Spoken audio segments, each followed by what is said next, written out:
What's going on, guys? Welcome to M3 Gaming, episode 9, Charleston's own video game podcast. As always, I'm joined here with my co-host, Jeff. Very long and exciting week of video game PlayStation 5 news. But first, before we jump into all that, Jeff and I decided to do a little catching up on week's end. I was in AT&T last night when I stopped by there, and I looked at the Galaxy Fold. I didn't open it. Yeah, don't break it. That's what I was saying. It's like, I can't afford I don't want to have to buy this one because this is like a $1,200 phone. I think it's $2,000. Is it $2,000? It's a $2,000 phone. Yes. Well, never mind. I don't have that either. At least not to throw away on a phone that doesn't work. So, I can't do it, man. That's just not. That's so much money for a phone. So much. I mean, look, just money aside. Money's not an option. Can you really carry around a thick ass phone like that? It is super thick. Like it's a front pocket only type deal. It's a big motherfucker. Dude. I mean, you open it up, it's larger, it becomes a tiny little tablet. But when I have to fold it back and talk on it, makes me feel like an old house phone. Like the one, the see-through ones where you could see all the parts and they're all like different colors. Mm-hmm. Yeah. Wife and I went and saw Zombieland 2. Oh, how is it? Freaking hilarious. Yeah, it looks so really good. I didn't even know it was out already, but I guess. Well, it actually came out on Friday. Oh, okay. It came out on Friday, and it was nice to have like all the original people there. Mm-hmm. Even, spoiler alert, even Bill Murray. Oh, even Bill Murray was back in it. Yes. And even that wasn't really technically in the movie per se. It was in credit extra scene was. This is what Bill Murray was going through as the apocalypse was just getting started and happening. Oh, so it's like a little flashback kind of origin story. Right, he was being zombie Bill Murray. Right, he was being interviewed by what was the guy's name that used to work on, or maybe still does work on, like Good Morning America? Matt Lauer? No, is it Al Roker? Al Roker. Yeah, he was being interviewed by Al Roker. And then next thing you know, a bunch of zombies come in and he's fighting and all this, that, and the other. But that's amazing. Cool. Charleston's own Bill Murray. He runs his town, man. He does. Have you eaten at his restaurant? No. The Rutledge Cab Company? Not gonna lie, I didn't know he had a restaurant here. Yeah. Only thing I knew about him was he lived here and he owned the River Dogs. That's all I knew about him. Yeah, and he's also got the Rutledge Cab Company, and he owns a couple other things. Like where is that at? It's downtown on King. Have you eaten there? No, I want to try it. I've met a couple people that work there through my job, so I'm really intrigued to try it. The menu looks pretty decent. So. No, I'm gonna check the menu out. Yeah. What about you, man? Anything up with you? Anything new and fun and exciting? There's always something new and exciting, but not this week. Always, but not this week. Not this week. Just the typical.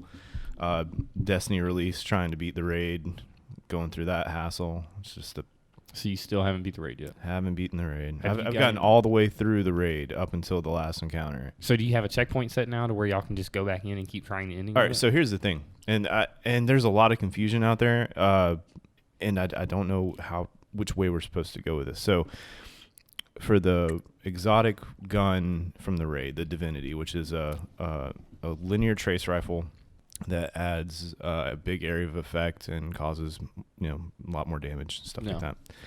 You have to solve puzzles inside the raid. Okay. There's these little line puzzles that it's like a tether. So you tether together, all 6 of you, and you figure out different ways to solve each puzzle. Right. And they don't know. There's not any confirmation whether or not you can leave and come back and not have to go back and redo it. Mm-hmm. So every time I've gone back in there, and it's back to a boss checkpoint or whatever, we have to backtrack through the whole raid and go back and do all the puzzles and then come back to the boss. So I don't know if we can go back and just kill the boss. I think Yidio's done it. Mm-hmm. He said he left and went back in with another group and got it. So I don't know if there's a time window or if we're just all wrong and it doesn't matter and we can go back in there and kill it and get it or what the case might be. So long story short, I haven't gotten either one. No gun, no completion. It's very mechanic heavy. Have you gotten any guns at all? Yeah. I've gotten the shotgun twice, the fusion rifle, the hand cannon, and then about 6 sets of boots. That's it. Yeah, but I don't really care about the gear, and all I really want from the raid's like the pulse rifle and divinity. So Have you on the pulse rifle yet, though? Have you? No. That pulse rifle is a 2-burst kill for the most part in Crucible. Like it's nasty. The shotgun's really good too. Stupid good range and impact. I think it's like 70% for both. So everybody been running around with their Iron Banner gear on. Yeah. Yeah. Did you get yours? I had the full set on my hunter. I don't think I'm gonna hop back in there at all. I mean, the weapons aren't any different. No, there's no new weapons this season. It's just all armor. Yeah. Did you get past the glitch for that last quest where I believe it's supposed to be like? Oh, supposed to be like grenade kills, but it's SMG kills. Yeah, it was labeled as like grenade launcher kills, and then but it was really you were supposed to do SMG kills and get it. And it was so funny because somebody copy and pasted wrong.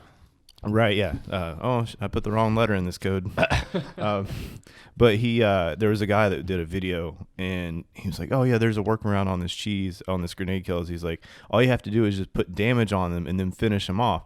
Well, he was. I can tell you who that was. Oh, was that? Do you know that guy? It was Aztec. Was it Aztec? He was finishing him off with the recluse, and I was like, he was like, "Oh, so all you got to do is you have to hit him and get him halfway down with your grenade launcher kills, and then just swap over to recluse real quick and kill him." I am not doing that, but no, that's who it was because I watched that video where he was talking about it. I was watching. I was like, you know what? It's an SMG requirement anyway. Mm-hmm. So I don't know. It's just the way he made it sound. Was like, oh yeah, I figured out a cheese for it, so don't worry. No, buddy. No, sorry, buddy. Well, a lot more PS5 news from last week. That's really awesome. We'll be able to touch on all of that. But we can go ahead and jump in with number one. Nintendo has sold more than 15 million Switch units in North America. They have sold since launch. As of today, several Nintendo Switch games have sold over 1 million units, including Mario Kart 8 Deluxe, The Legend of Zelda Breath of the Wild, Super Mario Odyssey, and Super Smash Bros. Ultimate, selling over 6 million copies each. The Nintendo Switch has embraced itself as a convenient console to have in the home because of its probability and its wide variety of endearing games have only helped support it, but ports of beloved favorites like Final Fantasy games, Stardew Valley, as well as the original indies like Untitled Goose Game have made it stronger. Untitled Goose Game has sold over 100,000 copies within the first 2 weeks of its release. This year has been fairly slow in the Nintendo Switch original title releases, especially in comparison to the console's release year with Luigi's Mansion 3 and Pokemon Sword and Shield around the horizon. 2019 will wrap up nicely for the Switch. Nintendo Switch was released in March 2017 with the Switch Lite following in September of 2019. I love my Switch. So I was at work the other day and the Fit Band Circle thing, the big rubber $200 rubber band. It's like $75. Oh, that's all. Okay. Yeah. Whatever. We got this. It's like a little circle workout thing that you can mess with, and it's got one Joy-Con on it, and then the other Joy-Con you actually kind of have to wrap around your leg. If you got to run, it'll imitate the running. Nintendo, what are you doing? They are thinking outside the box. That's what they're doing. They're on something. No, I think this is pretty cool. It's not surprising at all. I don't think any numbers are just going to continue to go up because kids are going to continue to get older and more into the being able to understand gaming a little bit easier. So I mean, every holiday they're going to continue to be a hot seller. But my question is, months and months and months on end, Switch has continued to be the number one seller, year in and year out. Will that stop, or will that continue to be a problem when it comes time for Xbox Scarlet and PS5 to drop next year? Oh no, that Switch is gonna take a back seat, bud. I can already feel it. And the reason I say that is because gaming nowadays, I never thought I'd see it, is geared more towards adults. I mean, look at that's a bad example. Like Destiny, right? Right. It's a rated teen game, so that's between like the 13 to 16, 17, 18-year-old kid, right? Mm-hmm. There's 45 and 50-year-old people that play this game. Yeah. So, and they're the ones with the money, mm-hmm. right? Nintendo games are usually, besides like a few exclusives that have made its way on the Switch or whatever, as far as like I think Assassin's Creed's on there or something. Mm-hmm. Or maybe not Switch. I don't know. But you know what I'm saying? It was Assassin's Creed 3, I believe. Okay. So the remaster. Mm-hmm. Okay. So, but those games are geared more towards a younger audience. Right. They don't have any money, especially not $400 or $500 to throw down on a console. So I feel like PlayStation and Xbox are just going to be the front runners for the next 2 or 3 years after their release. And then Switch, I'm sure, will come out with an advanced version. They just came out with Lite. Yeah, it's a Lite. It's a smaller, more portable, cheaper $199 system that can be kind of thrown, tossed around. Doesn't need to be hooked up to the TV. Right. And so, I mean, they might come out with something that has like a better, graphics card or bigger memory or something. Who knows? Yeah. So we'll see. No, we'll see. Number 2, you won't have to buy any Modern Warfare weapons or attachments. There will only be a battle pass, but it won't include weapons or attachments. You also don't have to buy Modern Warfare. Sorry. According to Infinity Ward's announcement, Modern Warfare will have the battle pass system similar to those included in many free-to-play games and won't feature loot boxes. The battle pass itself will be visible to players before they purchase it, allowing them to see exactly what items they're paying for. These items won't be able to affect gameplay at all and will only be cosmetics. The Battle Pass will also feature 2 streams, one free and one premium. While Infinity Ward doesn't give many details in the post, other games that have the Battle Pass with the free and premium options usually have certain basics unlocks that were available on the free pass with the higher tier, more impressive cosmetics available in the premium tier. The Battle Pass will also let players unlock Call of Duty points, which players can spend on specific skins in the in-game store. Infinity Ward also says that it will not be releasing the Battle Pass when the game launches on October 25th, but will wait to release it later in the year. There's no mention yet to how much the Battle Pass will cost or exactly when it will be released. The developer has already announced that it would be bringing new modes and maps to players for free rather than as part of the season pass, and on Thursday afternoon, it's announced that the new microtransaction will only include cosmetics. So I got to watch a little bit of the beta, and the story on it looks really, really cool. And I think I am going to buy it, but I think I'm going to wait for it to kind of drop in price a little bit. Settle down a little bit. Yeah, settle down a little bit. Let that hype train pull into the and kind of try out that the story mode on it. But as far as that's concerned, I'm not a big Call of Duty fan. I think the most I got into Call of Duty was Call of Duty Advanced Warfare, and that was zombie mode. That was about it. That's all you ever played? No.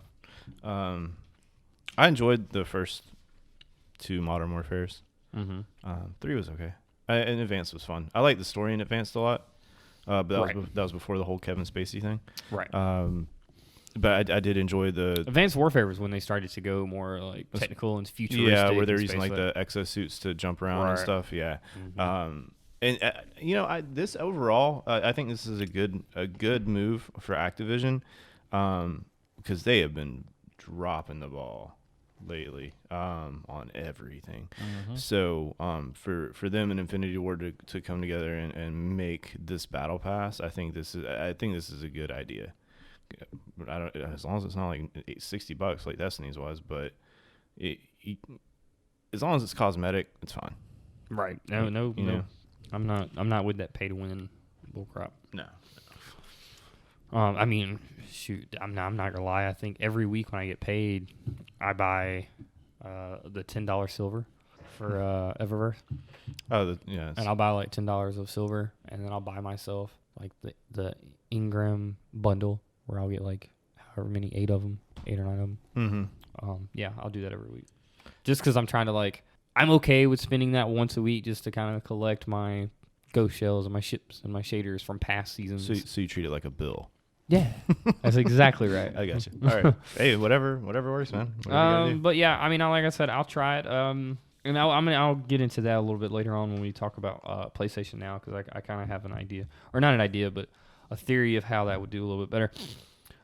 Red Dead Redemption 2 on PC looks beautiful in 4K at 60 frames per second. Trailer showcases 60 frames per second action, but can your PC run it? Red Dead Redemption 2 is coming to Windows PC in a few weeks, and in case you haven't heard, publisher Rockstar Games showed off the port in 4K resolution at 60 frames per second in a trailer on Thursday. The long-awaited PC version of Red Dead Redemption 2 offers new graphical and technical enhancements for deeper immersion.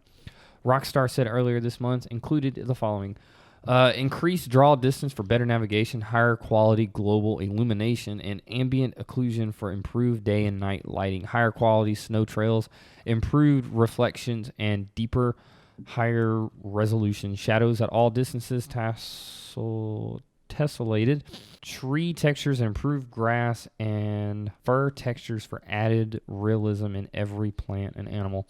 Red Dead Redemption 2 will arrive November 5th on PC, just over a year after the game's debut on PlayStation 4 and Xbox One. It will be available at launch via Rockstar Games launcher, the Epic Game Store, Green Man Gaming, the Humble Store, GameSpot, and additional digital retailers, with pre-orders outside the Rockstar launch set to October 23rd, although it won't be sold on Steam until December. I've never heard of Green Man Gaming or the Humble Store. Yeah, me neither. No. All right. Kudos to y'all. That's cool. Go ahead. I mean, there's not a lot to say. I mean, it looks amazing. It does look amazing. You can't disagree with that. It looks very, very realistic. They're not including anything new in it, right? I mean, it's just you get the game that looks a lot better than what we did. The only thing I don't know is, I guess I would imagine because it's on PC, but I don't know for a fact if the online portion is going to launch with it right offhand. I didn't hear them talk about that at all. Other than the game looking stunning, unless you haven't played it yet, I do kind of hate though. I do kind of hate that people who prefer to play on PC instead of a console have to wait so damn long. I mean, that really does kind of suck. It does suck. I would not want to be in your shoes. Like Destiny didn't even hit PC till Destiny 2 came out. Right. That was a 4-year gap. Mm-hmm. So, I mean, or 3-year, 4-year. Yeah. 3-year. Yeah. Number 5, Kevin Feige is now in charge of everything Marvel, movies, TV, and comics. Kevin Feige has been named Chief Creative Officer of Marvel Entertainment. Variety reports putting him in the position to oversee Marvel Television, Marvel Animation, and Marvel Comics. Feige will hold the role in addition to serving as president of Marvel Studios as part of the reconstructing Marvel Television, the division behind Marvel's Netflix, Hulu shows, as well as Agents of S.H.I.E.L.D., Legion, and The Gifted, and Marvel Family Entertainment will move under the Marvel Studios umbrella. According to Variety, Dan Buckley will remain president of Marvel Entertainment. He will continue to oversee publishing, both creative and editorial. Reporting to Feige, Buckley will also oversee publishing operations, sales, creative services, games, licensing, and events, reporting in those areas to Marvel Entertainment Chairman Ike Perlmutter. Sorry if I butchered your name, buddy. Marvel Comics editorial and executive staff, including Joe Quesada, Sana Amanat, C.B. Cibulski, and Stephen Wacker. Will continue in their roles, reporting to Buckley. Okay, so Disney owns Marvel, correct? Correct. So that means that any type of Marvel-based TV shows most likely are just going to stream on Disney Plus. Mm-hmm. Okay, I just want to make sure I got that correct. Right. And I don't know if you looked last week. Disney actually released a complete lineup of everything that was going to be on Disney Plus at launch. So this got movies from the 20s, 30s, 40s, 50s, no, 60s, 70s. I didn't see that. Yeah, it's got the complete. The only thing I saw was that people were really, really hyped to see Fuzz Bucket. Okay. Yeah, that was. Yeah, I don't understand that one. Okay, but so yeah, there's a huge selection of Marvel and Disney stuff on there. So Disney Plus, when does Disney launch? It's next month. So next month. I forget the exact date, but I think it's in like the first week or two. So Disney Plus launches next month at $6.99 if I'm not mistaken. And that's actually a really good deal because you get Disney Plus and Hulu and ESPN if you care about that. Yeah, because Disney does own ESPN as well. Mm-hmm. Which I actually didn't know that till. Side note, I was watching Philip DeFranco does his own podcasting thing now, and it's called A Conversation With. And every week he'll just bring on some celebrity and he'll just have a chat with him. Last week's episode was with Mia Khalifa, and she does her sports radio podcast stuff now with ESPN, and she had just mentioned that Disney owns ESPN, so I thought it was kind of interesting. I thought that was neat that she made quite the remarkable transition from one job to the next. Yeah, she did, and it's a super awesome podcast, and I really, really enjoyed it because it started talking about her as a kid, 5, 6 years old, what it was like growing up in her household, to then what kind of high school did she go to? What did she do after high school? Then her whole entertainment industry career, and then up till now. And it kind of just hits on every single one of them, and it doesn't stay on one point too long. And it's actually a super fun podcast to listen to. I did learn that she regrets it very much. Oh, I'm sure. So Disney Plus, I'm super excited. I'm definitely going to sign up for it. It's a hell of a deal. It is a hell of a deal. And did they say what it's going to stream at as far as like quality goes? Like they're going to have like 2160 or whatever that is? Oh, so 4K is 2160 by 1440. Yeah, because I know Netflix is streaming, I think, 1080. Or it might be in HD. I don't know. No. Well, it depends on the show. Oh, that's right. Because some did convert to 4K. Right. So Stranger Things, I believe, may be in 4K. The only one that I truly know for certain was like House of Cards. But yeah, you can actually go in and choose what 4K shows that you do want, as far as like not a genre, but okay, cool deal. But then the pricing to be able to do that though is way up in the. I think it's like $16.99 or something along those lines.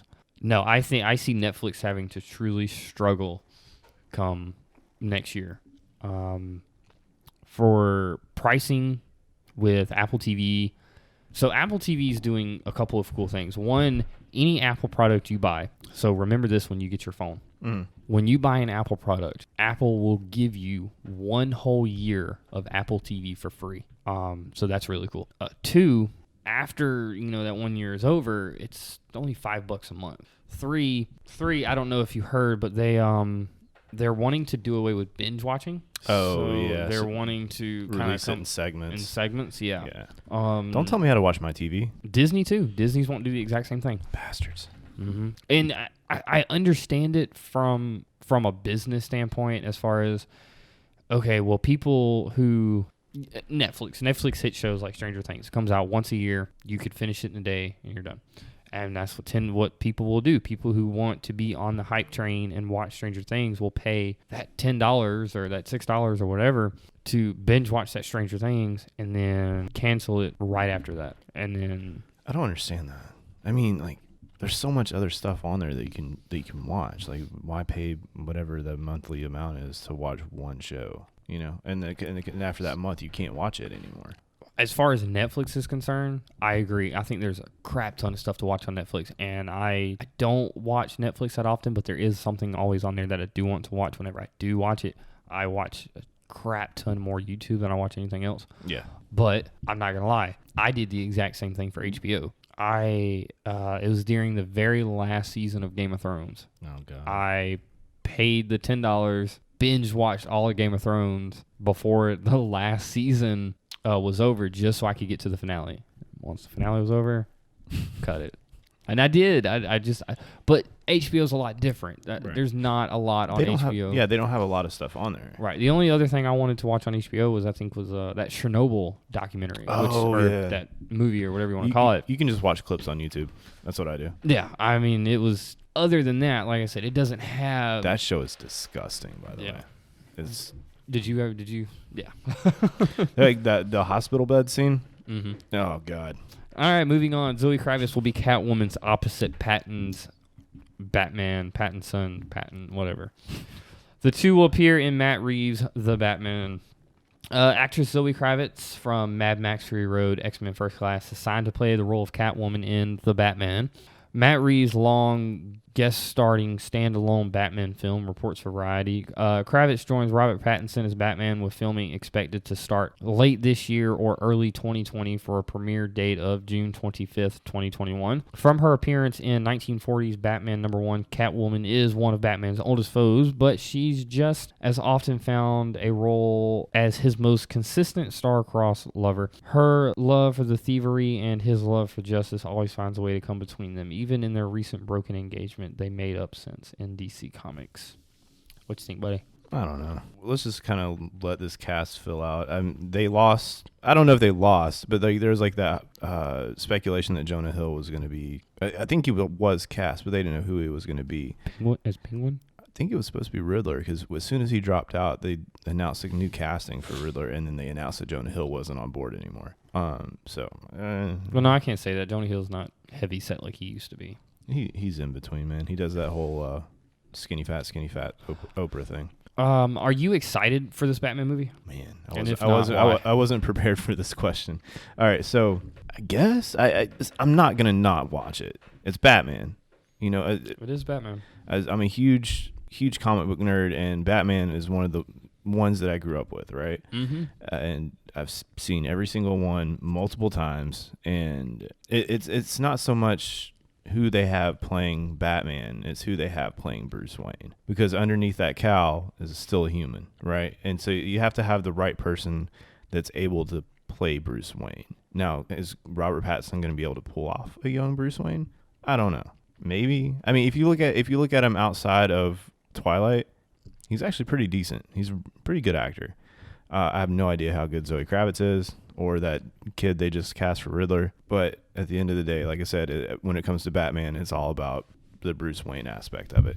And the fact that there's not even a Joker in this one kind of upsets me, but whatever. And it doesn't cross in with the other Joker movie that just came out. So we don't even know who kind of the villain or the synopsis for this movie is going to be. Well, there's 2 of them already, so there's been a lot of, I don't know, because I'm wondering if because remember how Ben Affleck was going to direct the Batman like last year, and then he dropped out because he couldn't get the script right. I'm wondering if they're going to still take the same idea for that movie, the same premise, and it's supposed to be an Arkham Asylum. Mm-hmm. So I'm wondering if they're going to take that kind of take on it. I don't know. I could see that, kind of how the game was. Yeah. No, I want to go back and touch on what you said at the beginning. You made the comment. You said that it's not about who's playing Batman, but more about who's playing Bruce Wayne. Mm-hmm. And I really like that, because I agree with that 110%. If you showed me a random Batman 2-minute clip of somebody just being Batman, and you didn't tell me who was under it, I'd be like, okay, cool. That was probably pretty cool. But then as soon as he takes that mask off, I'd be like, fuck no.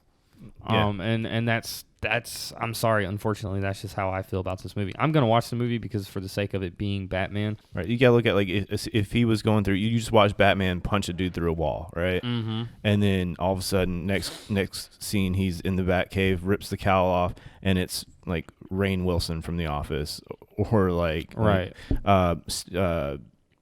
Jim Carrey or something. You know what I mean? Right. Like it's got to be the right person to play that,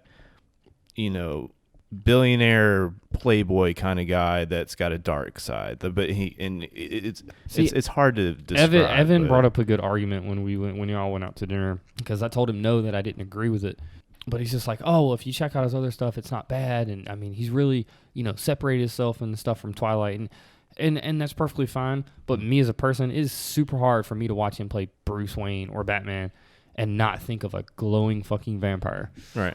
Well, I mean, have you seen any Daniel Radcliffe's other stuff other than Harry Potter? Swiss Army Man. Yeah. See, that's what I was gonna bring up. Like, he's great in that. That movie was so weird. But it's a completely different take on it's an actor playing a different role, right? Right. I mean, he was Wingardium Leviosa for 10 years, 12 years, or whatever. It's so hard to watch an actor who you've known play a certain role that fits them or is them, or however you want to put it, whether it's Daniel Radcliffe as Harry Potter, Robert Downey Jr. as Iron Man, right? Nathan Fillion as Drake. It's just these roles that you can't help it. But well, I think what excites me is, and it's kind of a counterpoint. I really enjoy seeing someone that's done something for so long and then come out and do something different and kill it. Yes, you're right. It makes him not a one-hit wonder. Exactly. Like John Krasinski did The Office for 9 seasons, right? Mm-hmm. After he left that, he went and did 13 Hours. It's based on Benghazi. The army, the military war thing. Yeah, I remember Shootout. And killed it. Like, he did. Just destroyed. It's so good. And not even gonna lie, I forgot he was in that. But yeah. And A Quiet Place. That ending pissed me off. Yeah. Well. I mean, I get it. They're making a sequel, so hopefully. No, and you're right. That movie was fantastic. So no, and you're right. I will try my hardest to go in there with no expectations. Right. I mean, you just can't Robert Downey Jr. played Iron Man, Tony Stark, for the last 11 years. but he's made so many good movies in between those. Like, oh man, it's always cool to like somebody you see as a whether you grew up with them or whatever, and watch them do one thing, and then just all of a sudden shift gears. I love it. I love it. Diablo 4 possibly confirmed via art book advertisement. With BlizzCon 2019 rapidly approaching, many fans are speculating as to what Blizzard has in store for their big convention next month. While some fans speculate that Overwatch 2 may make its debut at the show, diehard Blizzard fans are anxiously awaiting the next core installment in Diablo franchise. Thankfully, if a recently leaked magazine ad is to be believed, a Diablo 4 announcement may be closer than many fans realize. While this news should be taken with a grain of salt as it's still in leak, the image question comes from the magazine GameStar, based out of Germany. The ad in question is for The Art of Diablo, an art book releasing early in November, which will feature art from the Diablo franchise. The text of the ad roughly translates to, with over 500 artworks from Diablo, Diablo 2, Diablo 3, and Diablo 4. And clearly one of these things is not like the other. Whether this was a typo or not is currently unknown, but if it's real, then Diablo 4 is on the way. Tell you with a grain of salt, that could just mean, Diablo 4 is in early phases and it could be coming, and it's just artwork that they were maybe going to use.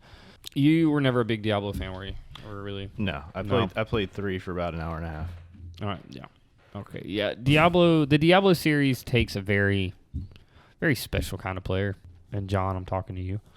John will sit there and play Diablo for hours and hours on it. Oh, really? Overwatch 2, I'm not a big fan when it comes to massive multiplayer online competitiveness. Whether that be Fortnite, PUBG, Apex, Overwatch. It's just not my cup of tea. So the only thing that I really, hey, that's cool for everybody who loves it. But my only question to this is, one, do you remember the blowout from last year? Mm-hmm. So do you remember when people were expecting Diablo 4 last year and they came out with the whole mobile game? put it on the phone. But you all have phones though, right? Yeah. You know what I'm thinking it is though? And this is my hypothesis. With that whole blow up from Hearthstone, this might be a little PR move to kind of ease the tension a little bit. So with everything that's going on with Hearthstone and League of Legends and Blizzard and China and all that other bullcrap, this is what's going on. People are pissed. Our stock shares are going down. Let's give them Diablo 4, and they'll forget all about it. That's what I'm thinking. I could see that. It makes sense, right?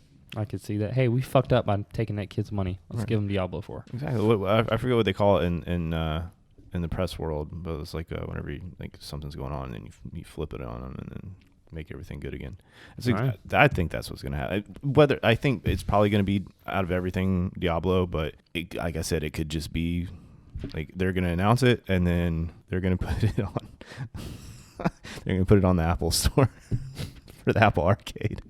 Have you tried that yet? No, I'm not going to. You refuse? Yeah, I don't. Not even just one. I don't play games like that on my phone. No, I can't. I got too much stuff going on at work. I would get fired if I play games. You have too much stuff going on at work. Sometimes. Okay. Sometimes I have a lot going on. All right, time for some Destiny 2 news. Destiny 2 players accidentally discovered Honest Forest's Halloween's event return. An in-game emblem from last year spilled the beans. Last year's Destiny 2's Festival of Lost Halloween event impressed with its Haunted Forest game mode, but it seems an in-game emblem from last year's Festival of the Lost may have accidentally spilled the beans for the mode's return this year. Players who tackled the Honest Forest event last year earned 2 associated emblems, Terra's End and Deep in the Woods. These emblem track starts associated with the event, Terra's Defeated and Deepest Branch Reach, respectively. Sometime since October 1st, the launch of Destiny 2's latest expansion, Shadowkeep, Bungie updated the emblems. Each emblem now has 2 stat lines, one for 2018 stats and one for 2019 stats. The game's mode hasn't been available in 2019 yet, leading players to believe it's going to return in the next 2 months. The event is timed mission that sends Guardians into the Haunted Forest to kill legions of enemies. When players complete a branch, Bungie's name for a single run through the dungeon, they're teleported to a boss arena. After player kills the boss, they're sent back in for another run, with each branch harder than the last. Bungie already announced that it'll kick off the Festival of the Lost event on October 29th and that it'll run through November 19th. Last year, players went into the quest to retrieve a Thunderlord machine gun. As of this writing, we don't know what new rewards players will hunt for this year. I got the. Well, that's where that one. That's the one that Thunderlord came from, right?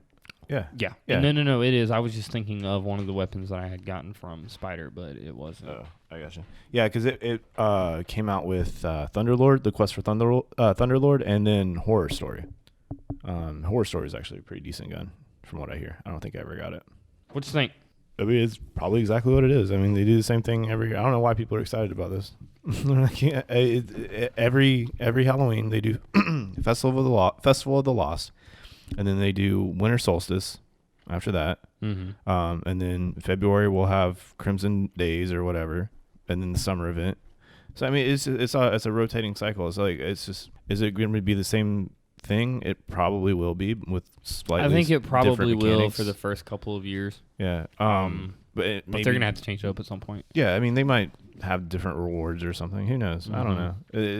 That's the thing about a online service game. Like they can put in whatever or change stuff, and you'll never know it.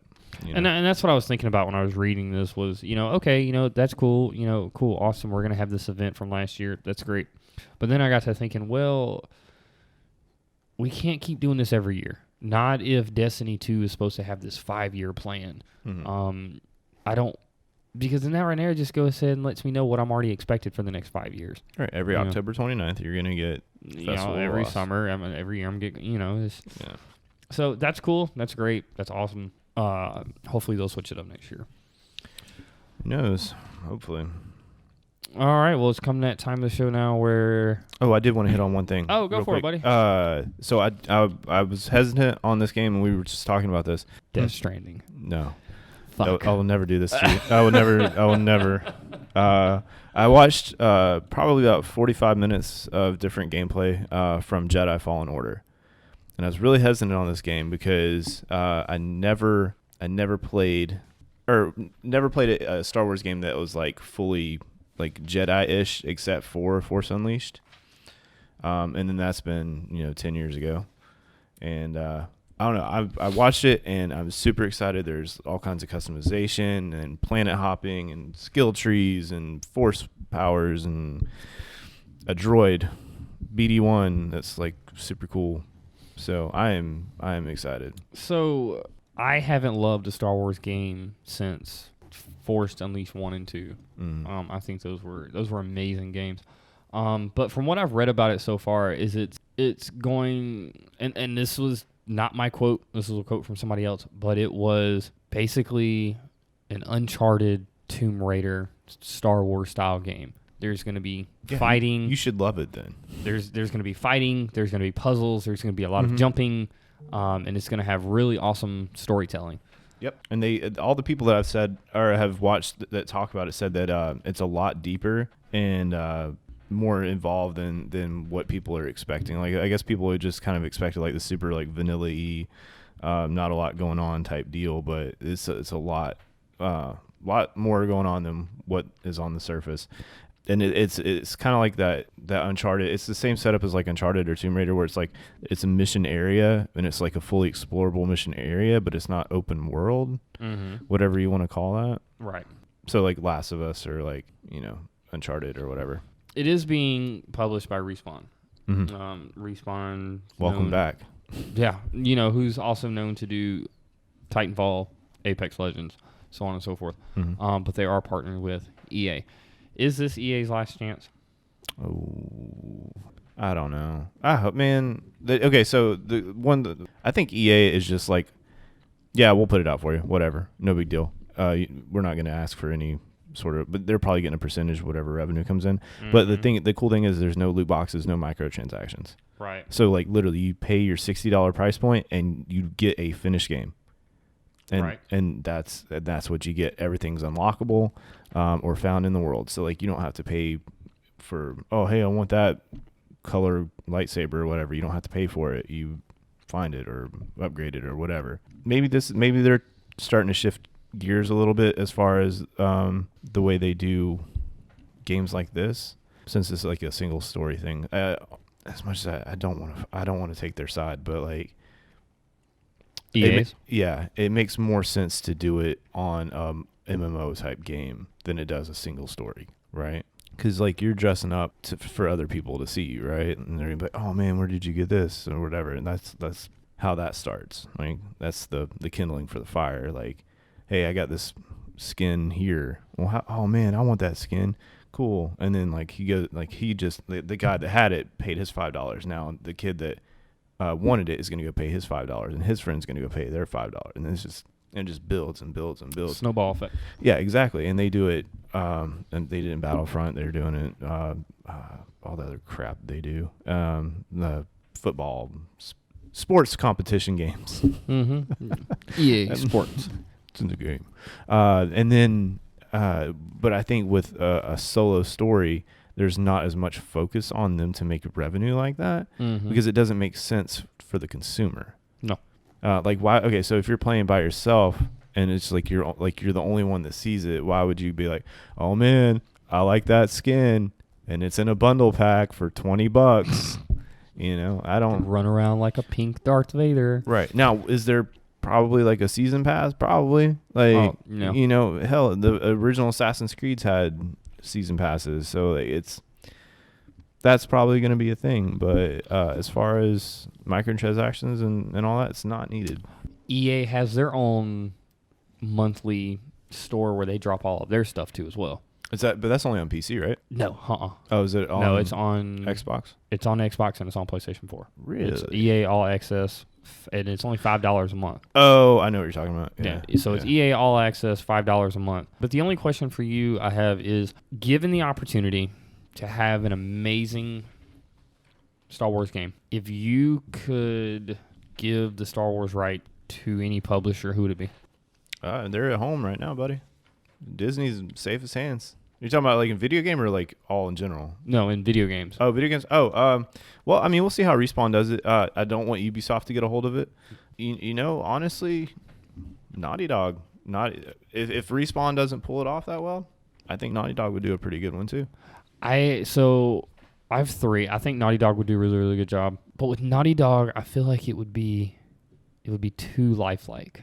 It would be too story driven. Right. Yeah. And that's why I love Naughty Dog. You don't get games from Naughty Dog that often.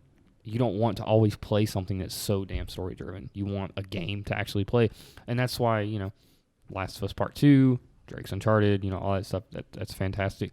What I'm thinking is maybe Insomniac or Santa Monica, I believe, is who did God of War. Okay, I can see. I see Insomniac more than Santa Monica, but and that's just because of how well Spider-Man was put together. That would be the only reason that I would suggest them over Santa Monica. I mean, God of War is amazing and it looks great, but I don't know, it's the place. Yeah, SIE, Santa Monica Studio. SIE is the Sony. Yeah, there's too many. As a Jedi in Star Wars, like there's too many flips and turns and twists and stuff like that for. I don't know, like God of War, the newest one did not play like that. You know what I mean? Like you're like walking and stuff for the most part. And Insomniac's just, I don't know. I feel like they would be the best studio out of those two to really take a hold of it if Respawn doesn't do well. Heck yeah. All right, time for the rumor roundup. We're getting into some PS5 news. Patton suggests that PlayStation VR 2 will be wireless. Virtual reality is thought to be the future of gaming, but the headsets capable of running AAA style games often require bulky cables and wires running throughout the setup to actually display an image. Oculus announced the Quest, their wireless version of the VR, and now it appears Sony may have something up its sleeve for the PlayStation VR 2, if a new patent filing is to be believed. While the patent itself is in Japanese, the English translation does reveal some details about how the wireless PSVR 2 might operate. Essentially, it would utilize different frequencies to maintain a consistent connection with wireless headset. Of course, this means that there would still be some sort of base or processor unit that connected to the PlayStation to communicate with the headset, whether it's attached to the rumored PS5 or compatible with the current generation hardware. And I touched on this couple of weeks ago when we talked about it that, I mean, if Sony is going to want to prevail when it comes to PlayStation VR, it's not going to have to be so damn bulky, and it's going to have to be wireless. Mm-hmm. And if Oculus/Facebook has just figured out how to do this, then it's possible. It's 2020. And they're going to have to lengthen the campaigns on a lot of games, too. That's another thing. Like, I understand that there's a very short window that a lot of people can do VR because of the motion, right? Right. But you don't have to sit here and play it all at one time. Yeah, I'm not gonna sit here. It's a lot easier to play on console a 12-hour, 13-hour session than it is in VR. Well, I want to stop you there for just one second. And this is kind of a shout out to Beam. Beam, for whatever reason, can handle this type of shit, but he'll binge watch his Netflix shows in his VR helmet. I've heard of people doing that, yeah. Because it makes everything enlarged and so. It's almost like watching it in a theater. Right. Exactly. Yeah. Yeah. So, no, but you're right. You don't have to sit here and play it all at one time, and that's another thing that they're gonna have to step up and do is we're gonna have to try and get a AAA title out there on it. Like. Yeah, I mean the closest one we got was No Man's Sky I was just about to say No Man's Sky. Yeah. Arkham Asylum, but or whatever you want to call it, Batman Arkham suit up detective games VR. Batman, Sherlock Holmes. Basically, but I mean, even with No Man's Sky, like there was a huge leap, and don't get me wrong, like this game has come leaps and bounds since it released, right? But when it was switched to VR, it's a little wonky, man. Like a little. I found myself. Which one? No Man's Sky. Mm-hmm. I found myself readjusting in there a lot, as far as like the headset perspective, and it's very blurry on PS4. Or on PS, I'm retarded. On the regular PS4, I think Pro runs a little bit smoother, right. But it's very blurry and wonky and hard to control. Have you been playing it lately at all? No, I haven't touched it since the VR came out, and I think it was like a month or two ago. That's actually right after we started doing this. So okay. Yeah. Oh, there's there's an Anthem event going on right now. What event? Something of the Skulls, like Festival of the Skulls or something. I don't know. But I hope the 5 of you that are playing, I hope y'all have fun. I just wanted to throw that out. Oh, hey. And I did get confirmation. Our buddy Dragon went to the game convention in London that's cool. this weekend. He's probably there right now. But he went there, when did I talk to him? I think it was like Friday. Yeah, I talked to him Friday, and he had just gotten back, played Marvel's Avengers. And nice. And he said he played with all 5 characters, and he said it felt amazing. Mm-hmm. So that's all I needed. That's all you need. That's you all don't I need to needed. hear nothing else till the game comes out. Because it's not coming from a developer or an editor or some PR person. It's a guy that I play video games with. And he tells me that this game feels and looks amazing, then what is the take my money. What's the release date on?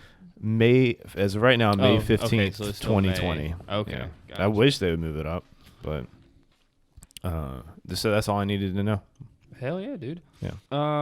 Number 10, rumor PS5 backward compatibility may include PS1, PS2, PS3, and PS4 games. One of the most requested features that fans desperately want the PlayStation 5 to have is full backwards compatibility with all PS4 games. Following the recent announcement of PS5's name and planned window release, Sony stated that it is still confirming if and how backwards compatibility will work on the PlayStation 5. However, a new rumor suggests that the problem has not only been solved, but the scope of PlayStation 5's backward compatibility has been expanded. Microsoft made a huge impact this generation by offering backwards compatibility for Xbox 360 games as well as games from the original Xbox console. Now, if the latest rumors is to be believed, Sony is planning to take a similar approach, allowing for backwards compatibility with PS1, PS2, 3, and 4 games on the PS5. Now, the only question I have with that is, are we talking digitally or physically? Because if they're talking digitally, then that's just more of a reason to drive up their PlayStation Now sales.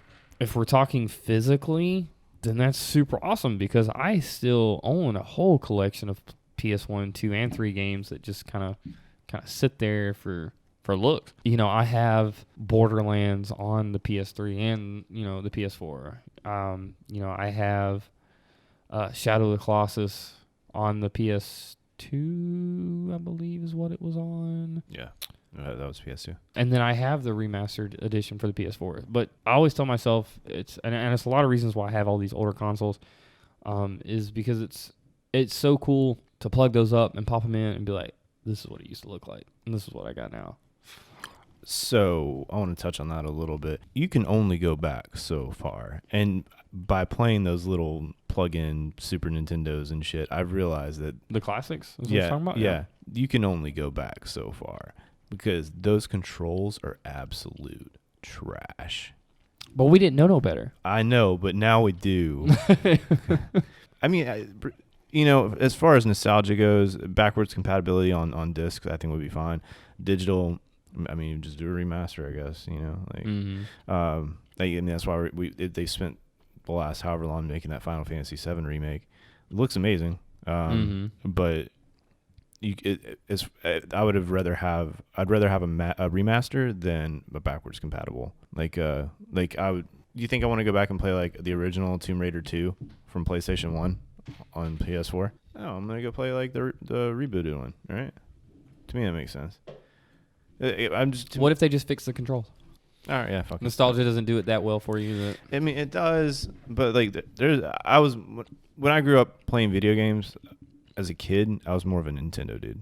Like, I think we all were. Yeah, I mean, I still remember blowing through all the Marios, and then like when I got my Super Nintendo, all those Disney games were coming out for them and stuff, and so that was super fun. We can get those remastered ones for you if you miss them. Kind of do. Because The Lion King and Aladdin, those are coming back out. Oh yeah, that's right. Yeah, I'd be okay with that. And then like playing Turtles in Time on the original Nintendo, or the original Ninja Turtles game that was like 32-bit, or right. It was super super shitty quality, but so fun. No, and I agree with you. I try to go back and play like the PS1 Classic or the NES Classic with little man. I'd be like, yeah, your daddy, he's pretty damn good at video games. He plays all the time. But I'll sit here and I'll pick up one of these old controllers and I'm dying every 2 minutes. And, whether it's the controls or, the weight of the controller throws me off because it feels... it's like somebody made it out of paper or something. Like it's so bad. And I'm just like, man, why? This is so much easier when I was a kid. Like, what the hell's going on? Yeah. Do you remember playing old Madden on Super Nintendo? No. It was just like, it was so funny because it's just you're just holding down and over on the D-pad, and that's really it. And you had to like line, like if you're gonna tackle the dude, you had to like line up with his path, and I don't know. They're not what they used. Like games are so much better now. They are, unfortunately, but it's always nice to go back and look, especially where the hell it came from. Yeah, for sure. I mean, I'm not gonna use my PS5 for backwards compatibility. Like, I'm just not. I'll come play yours though if you want. I'm not gonna, like, how am I gonna get PlayStation 1 and 2 games? Like eBay? Well, no, there's a bunch of stores around Charleston that are like classic game stores. Okay. Because I know there's that one place in West Ashley, off 61, right before you get to Sam Ritt on the left next to the laundromat. There's a guy in there that sells like 64s, and there's one actually right up the road, closer to Somerville. I don't remember what it's called, but they have a big following. But yeah, no, they're just around. And to be honest, like, I know you're not this type of person, but there are the people on like eBay who, for $40, here's 50, random PS1, PS2, PS3 games, just for the collector's sake. Right. I mean, I get it. Well, since you're talking about as far as not caring for the backwards compatibility on the PS5, let's kind of go over some of the features that possibly may be or needs to be in the PS5. Voice control. Do you care for voice control? Like home screen voice control? In general. So these will all just be in general all around for everything. I got you. I don't think it's needed. What needs to happen, and I'm going to tell you why, because they need to fix one thing, and it'll alleviate having to throw in voice control. Make the screens not suck as far as loading. because I go to a profile and then it takes me 45 seconds to back out of it, or going to the PlayStation Store takes me way too long. Going to the PlayStation Store, it about 5 minutes of just waiting on it. Just watching all 4 of those symbols just spin. Like, dude, come on. So I've kind of spoiled myself with, having all of the voice control all around the house. So, I can get home and... Google, turn off the lights. Yeah, Google, turn on the lights. Turn off the Google, lights. tuck in Michael Samuel. I actually got him his first smart light for his room. Oh, really? So now, he would need us to, come there and cut his light on or off or whatever from the stream because we keep the fan on and everything. So I was like, well, fuck it, we'll keep the fan on, and he already has an Alexa in his room because for whatever reason, my 5-year-old will not talk to Google, but he will talk to Alexa all day long. Ah, I see. Don't understand why, but that's just the way he is. So I bought him his first smart light, so he'll go in there and you'll hear him, Alexa, cut on my bedroom light. So we've kind of definitely spoiled ourselves with it. But yeah, being able to just walk in, hey Google, cut my lights on. PlayStation, cut on. That doesn't terrify you? No. Why would it? I don't know. Things like that just, I don't know. Light bulb's going to jump out of the ceiling. No, I mean, we've talked about it before, like the whole like AI thing. Right, no, and I get that, but yeah. One, I don't have anything to hide, and two, I don't have anything to worry because I'm not doing anything wrong. Well, no, it's not even that. It's just like, I don't know. It's just that insecurity of being able to be heard or seen. I mean, I know obviously phones. Oh, yeah, no, it doesn't bother me. Whatever, but I don't know. No, I mean, I definitely get where you're coming from. It just, yeah, it doesn't bother me. I really just don't care. Right. I mean, I guess it really only bothers me enough to not buy things like that. I guess I don't know. Maybe I'm being weird. Would that something would that hinder you from buying it? Because I mean the voice control. Oh, I mean, technically the PS4's got it. I mean, obviously, like it doesn't bother me as much as I'm making it out to be. Like I've got the PlayStation camera on the thing, but they also weren't hit up for spying on people either. So Xbox. The thing, I don't know. It's just there's some things that do concern me about. Is it enough to not want? I just don't think it's needed as far as. Well, no, and I mean, technically, take out say redesigns and load times. Nothing is really needed. Yeah, just load times. Fix that.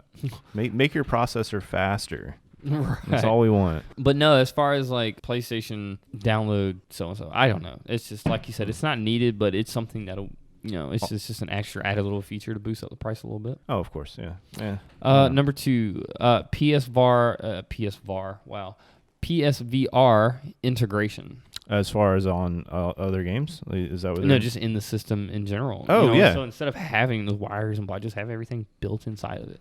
All you have to do is buy the headset, let it Bluetooth itself to the PS5, and be done with it. Absolutely. Absolutely. Backwards compatibility. Sorry, really quick on the on the VR. Remember that mat that we're talking about? Xbox mat. Xbox mat.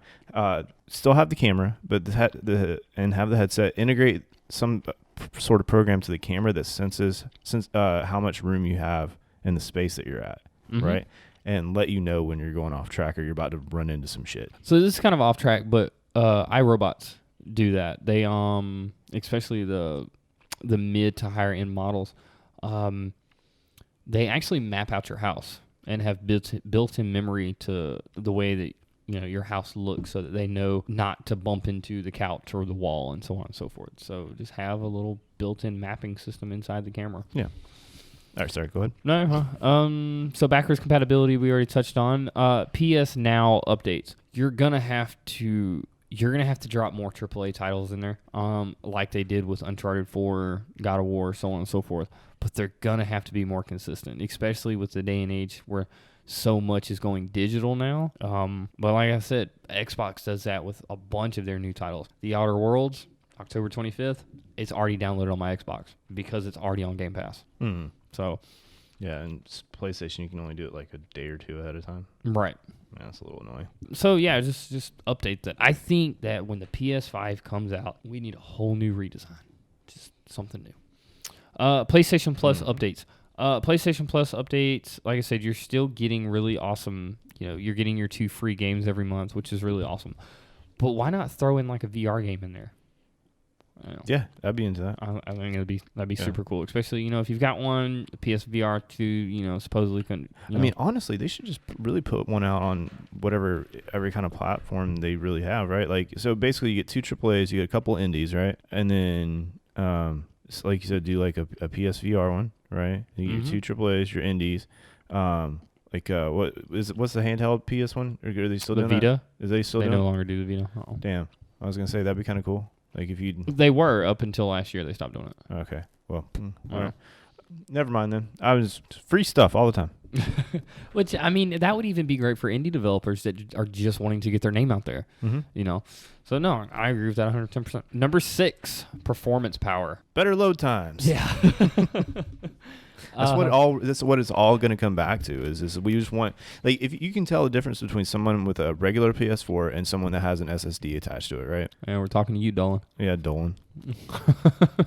Dr. Dickhead. I'm just kidding. I'm sitting at a black screen and he's already, he's already halfway through the damn mission.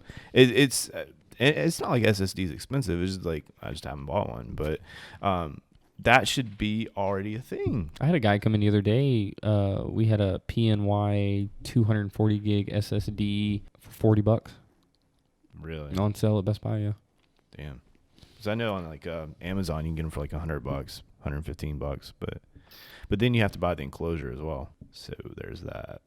So you're probably looking at about $150. Graphical performance power, number 7. Oh, we're already. I mean, that's obvious. That's going to be an obvious. I mean, that's going to come with every year. New technology is going to come out with better. But how real do we want our games looking though? That's a great question. Because at what point are you controlling like in Destiny? Like how at what point am I gonna? Let's say Destiny 3 comes out and it has this kind of performance on it and these graphical upgrades.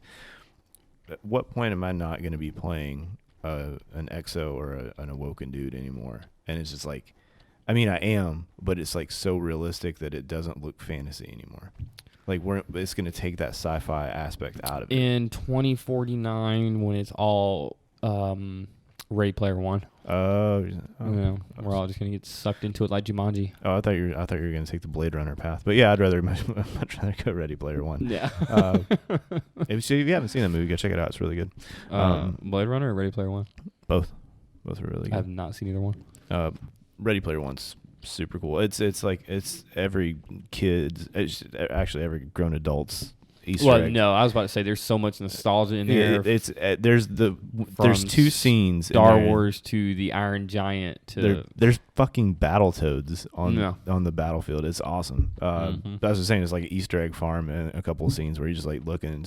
I feel like every scene's an Easter egg farm. I mean, it really is, but this one's just like they're everywhere.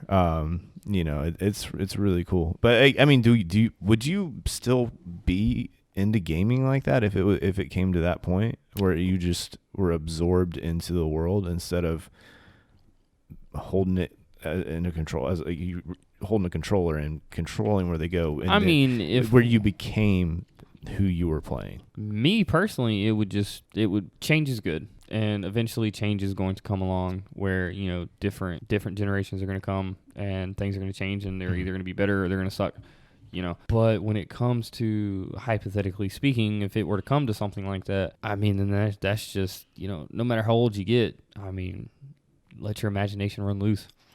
Yeah. It's just like the whole premise of like Ready Player One is like they live in their normal world, right? But like as soon as they plug into I forget what it's called, but like they become their avatar, and then they go do games within this world as their avatar. So it's like they're gaming inside of a game, right? And it's like mini games, if you will. Yeah. But it's as cool as that premise seems. I don't know. I think that would be when I'd stop, because then I wouldn't know how to disconnect myself from it. You know what I mean? Because like obviously that world's going to be a lot better than the one we're living in now. And that's why we're doing it. Do you watch have you ever watched Black Mirror? No. I know. Before you say it, I should, but I haven't. So Black Mirror is it's a very technologically based show. Every episode revolves around technology in some sort of way. And I really honestly do think that you would like it. But it makes you think about technology on a completely different scale.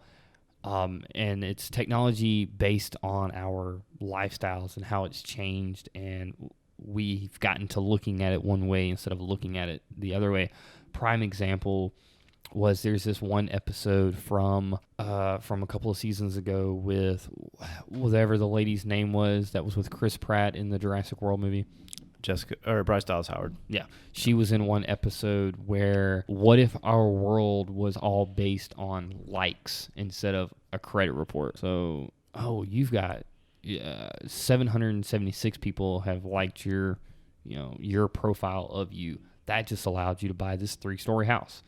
Oh, well, you've only got 30 likes. You live in a box. And that's kind of makes you think, oh shit, maybe is that where the world's headed? Because with Instagram doing a beta as far as not showing likes and stuff like that anymore.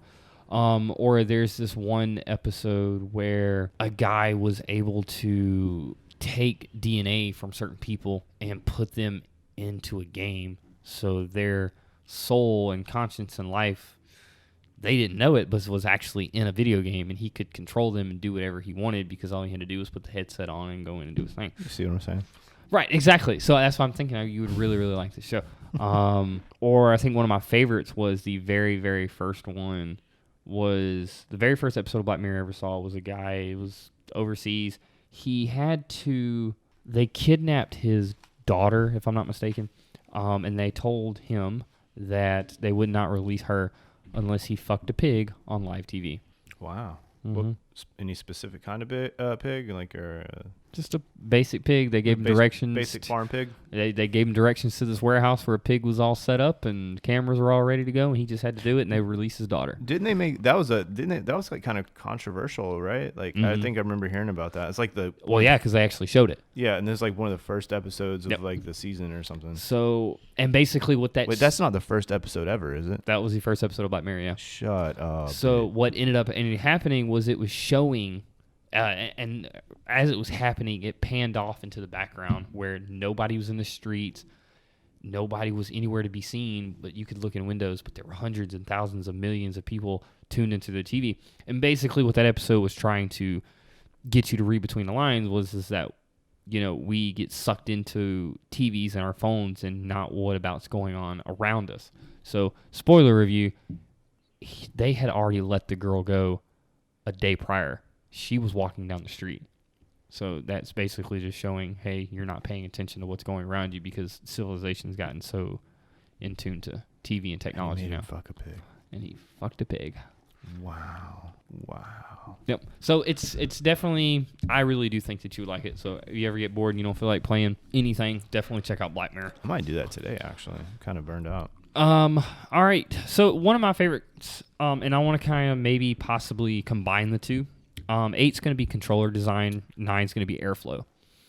So controller design, I wouldn't mind if the controller was a little bit heavier. Mm-hmm. Yep. But we've definitely, with this article already releasing, we already know that we are getting a somewhat controller redesign with tension, haptic feedback, that sort of thing. I feel like it's more of an interior redesign. Interior redesign, yeah. It might look a little different. Would you be opposed to a whole redesign altogether? Yeah.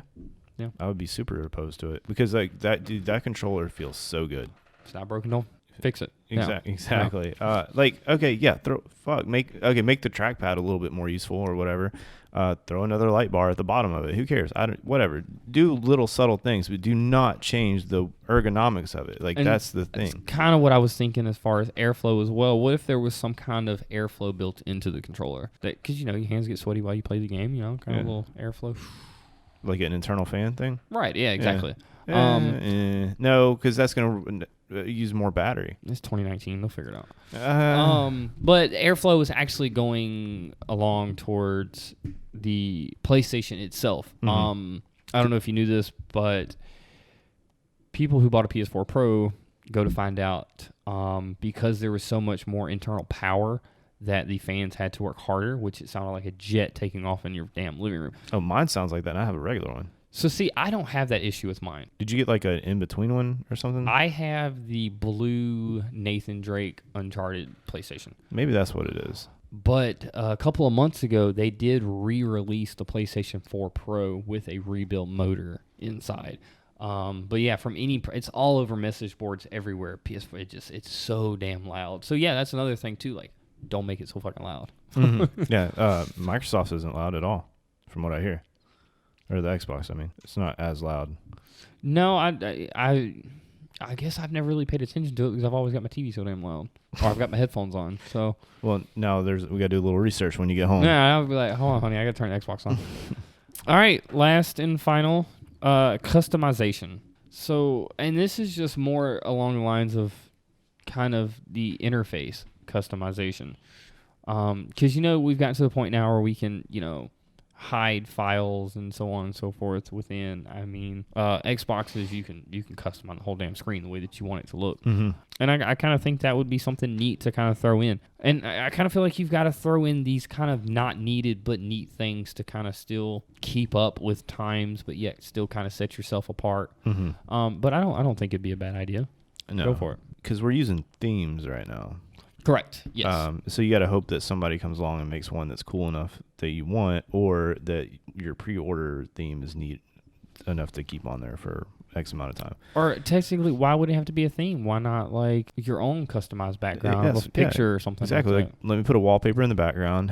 Give me like 20 or 30 options for symbols. For like my 20 or 30 different ones for my party icon or for my friend's icon or messages icon. And I don't like when I hover over a game, like the block, I kind of don't like seeing what other people have done on there. Is that weird? It's like, oh, so-and-so did this in whatever, like Grand Theft Auto or whatever. Oh, I think I saw something. Okay, so kind of like you, for instance, you got a trophy on Borderlands not too long ago, and I hover over my Borderlands, and it shows that you got so-and-so trophy. Yeah. So that doesn't bother me, but I will tell you what does bother me. X, Y, and Z joined a party. I don't care. Okay, good for them. I don't need to know that they joined a party. Oh, you can still change that now. Oh, you can change that now? Yeah, there's certain settings. Like, I don't get notifications for a lot of stuff, and I can actually pick who I want to see when they come online. That I do have, yes. So whether or not somebody so-and-so joined a party, then you can actually turn that off. Okay. But, I mean, really, that's the only thing that bothers me. Well, yeah, man. I think that about wraps everything up for today. What'd you think? Oh, no, that was good. Touched on a lot of stuff. There's one thing I kind of want to go back on real quick. What's up? With the whole Kevin Feige taking over Marvel, everything. No. So is he going to be in charge of is he going to do what Jeff Johns does for DC? What is Jeff Johns? He's like the chief creative director, right? So he's like in charge of all the comics. He's in charge of the comics, the movies, the games, the shows. That's insane. And then Buckley, who's a step below him, will report to Kevin. Yes. That's so intense. Like, that's a lot to take on. Yeah, and I can only imagine how stressed somebody like him would be. He's got to have some kind of team or something around him. Well, he's already lost all his hair, but to have that much creative control over that much stuff is just mind blowing. And I've always said like Kevin Feige should be the one that like does everything, but now like this is coming into fruition and it's weird. But congrats, man! Like that's awesome. Yeah, no, that is super cool. I mean, it's basically his company anyway. So I mean, if it wasn't for him, we wouldn't have everything that we have, I guess. Yeah, that's true. But yeah, I just wanted to hit back on that. Yeah, no, that's cool. I just find that really awesome because we kind of veered off of it. So, well, thank you everybody for joining us today. Don't forget to like, comment, and subscribe. And you can find us on any podcasting services that you prefer: Spotify, Apple, Anchor, basically anyone out there. I think we're going to be doing a redesign here in the next couple of weeks. So if you happen to see a name change or a picture change, don't be alarmed. I think we're going to kind of go back over and just kind of redo some things. It's still going to be the same old Michael and Jeff, same kind of podcast, just a little bit of a little external rework. Yeah. Yeah. All right. All right.